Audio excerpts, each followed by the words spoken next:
네, 안녕하세요. 주구생입니다. 이어서 이제 말씀드리면 어김없이 나타난 똑똑한 사람들이라는 소제목이고, 전문가들은 감염병 전문가, 유가 전문가, 뭐 미국 전티 전문가들입니다.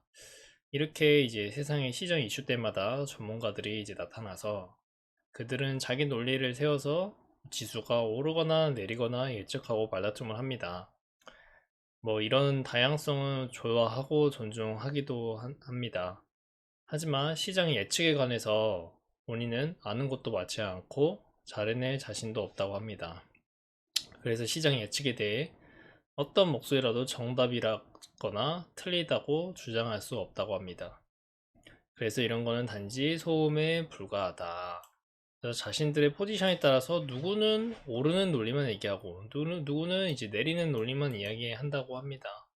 그래서 멘탈이 강하거나 덤덤한 성격이라면은 그런 소음을 듣고 뭐 활용하는 것도 방법이겠지만, 그렇지 않은 경우에는 이제 소음에 귀를 막고 있는 것이 좋다고 생각이 듭니다.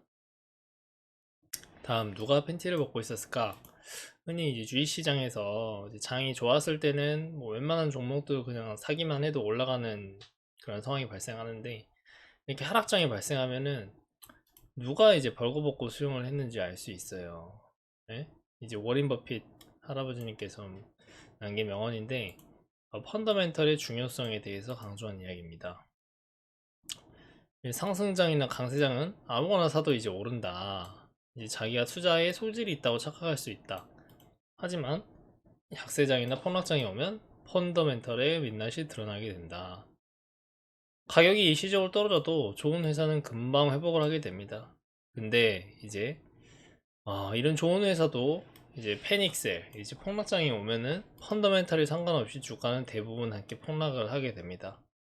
그래서 저는 이제 주가의 등락보다 투자자 자체에 대한 펀더멘털이 폭락장이나 약세장 때 적나라하게 들어간다고 생각을 합니다. 그래서 이 어떤 좋은 기업을 얼만큼 분석을 해서 그 좋은 기업을 투자했냐 안 했냐에 따라서 이제 하락장 때 이제 펀더멘털의 여부가 이제 민낯이 드러난다고 보시면 될 것 같습니다. 그래서 신중하게 좋은 회사 그리고 좋은 펀더멘털을 가진 기업을 투자하는 게 맞는 것 같습니다. 자, 제가 좀 중요하다고 생각하는 소제목인데, 주식을 너무 일찍 샀다고 자책하고 한탄하는 가치 투자자들이라고 합니다. 폭락은 어디서 언제 멈출지 알 수가 없습니다. 이래서 일단 그 2020년도 3월 19일까지 한번 놓고 보겠습니다. 그래서 이번 주까지 절정에 달했다고 합니다. 그래서 몇몇 가치 투자자들은 주식을 너무 일찍 샀다. 나는 아직 멀었다. 많이 배웠다.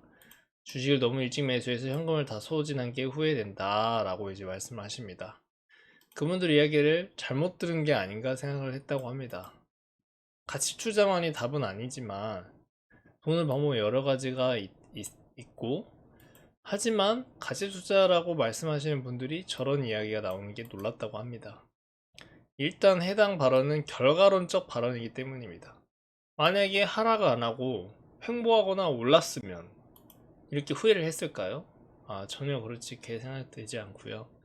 좋은 기업을 충분히 좋은 가격이기 때문에 매수하였다면 저런 이야기가 나와서는 안 된다고 생각하십니다.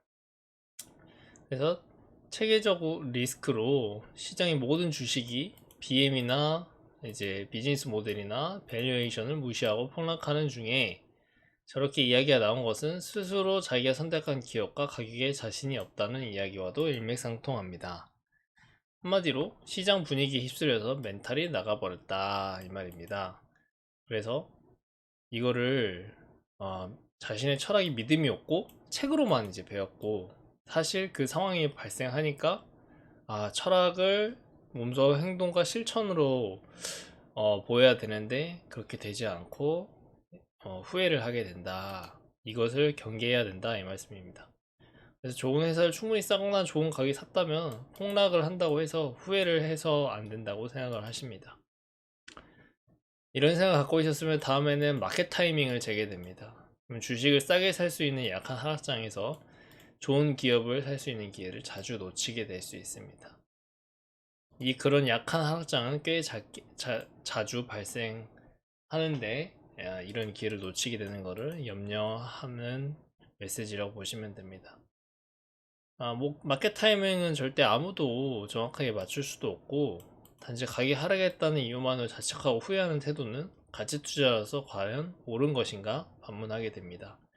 당연히 아쉬움도 있겠지만은 자신이 공부해서 선택한 그런 기업과 가격에 대해서 좀 자신감을 갖고 좀 하락을 하더라도 꿋꿋이 버티고 자신감을 갖는 게 좀 중요하다고 생각을 합니다.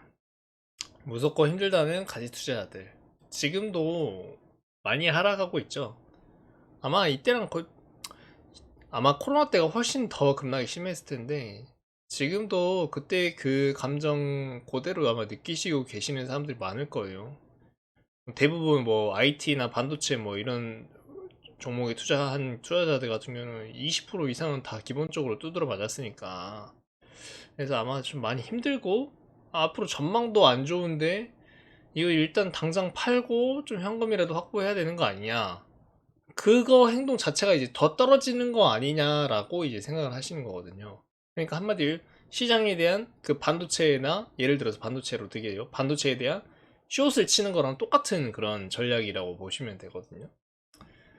일단은 그분들은 이제 무섭다, 힘들다, 화난다와 같은 감정을 드러낸 분들이 되었습니다. 투자 경험이 짧은 분이시구나 라밖에 생각이 안 든다고 합니다.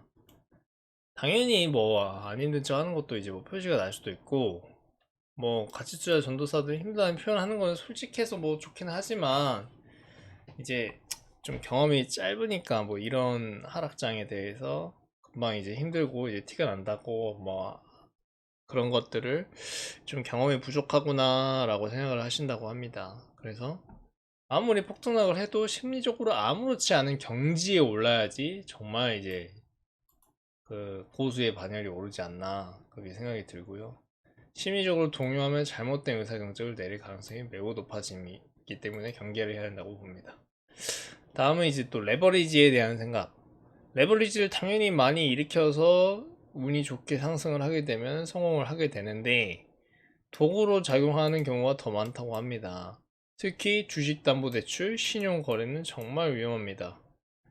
개인 투자자의 가장 강력한 무기인 시간을 사용할 수 없게 됩니다. 정해진 기간에 돈을 갚아야 되고, 이제 뭐 오랫동안 이제 장투를 할 수 없고 이자 비용도 상당하기 때문에, 그리고 심지어 폭락을 하게 되면 반대 매매도 당하기 때문에 굉장히 이게 위험하고, 웬만하면 직장인 투자자 같은 경우에는 신용을 절대 이제 쓰는 거를 좀 쓰면 안 되고요.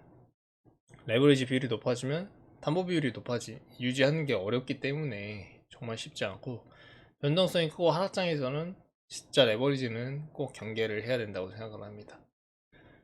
그래서 레버리지 잘못 쓰면 이런 변동성에서 퇴출될 가능성이 매우 높고요. 그래서 이자율이 낮고 그 이자를 현금 흐름 안에서 충분히 해결할 수 있는 수준이며 거치 기간이 길다면, 그런 레버리지를 잘 사용하면 자산 증식에 매우 유리한 도구로 사용할 수 있습니다. 뭐 한마디로 뭐 저금리에 마이너스 통장이나 뭐 회사 신용대출, 이 정도는 뭐 유리한 도구로 사용할 수 있다고는 말씀하신다고 합니다. 요새 금리가 올라가가지고 이것도 막 무리하게 사용해서 좀 그런 건 아닌 것 같고요. 주담대나 신용대출이나 스탁로는 정말 사용하시면 안 됩니다. 그래서 기간도 이제 비교적 짧고 이자도 세서 이런 거는 뭐 굳이 꼭 사용해야 된다면 정말 확실한 투자 아이디어에 짧은 기간만 사용하고 청산을 해야 되는데, 근데 이런 것도 그냥 사용 안 하는 게 맞고요. 그래서 레버리지 일시적으로 잘 써도 다음에 또 이제 중독돼서 이제 사용하는 그런 습관이 있기 때문에 그냥 이제 아예 사용 안 하는 게 좋을 것 같습니다. 오늘은 여기까지 하겠습니다.